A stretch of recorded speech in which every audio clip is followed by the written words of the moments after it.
যেই ব্যক্তি রাতের বেলা এই দোয়াটি 3 বার পরে ঘুমিয়ে যাবে, আল্লাহর নবী বিশ্বনবী সাল্লাল্লাহু আলাইহি ওয়াসাল্লাম বলেন, সকাল বেলা যখন আল্লাহ তাআলার বান্দা ফজরের নামাজের মাঝে যখন উঠবে, আল্লাহ নবী বলেন রাতের বেলা এশার নামাজ পড়ার পরে, খাবার খাওয়ার পরে আল্লাহর বান্দা যদি এই দোয়াটা 3 বার পড়তে পারে, তাহলে আল্লাহ পাক রব্বুল আলামিন সকাল বেলা ঘুম থেকে ওঠার আগে আগে আমার আল্লাহ তাকে নিষ্পাপ মাসুম বাচ্চার মতো আমার আল্লাহ পবিত্র বানায়া দেই।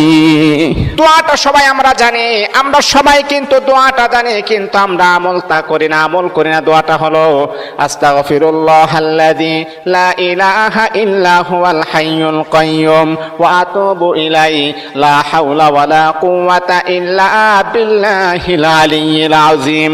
3 বার যদি আপনি পড়তে পারি, ইনশাআল্লাহ আল্লাহ পাক রব্বুল আলামিন আমার আপনার জীবনের সমস্ত গুনাহগুলোকে আমার আল্লাহ ক্ষমা করে দিবেন।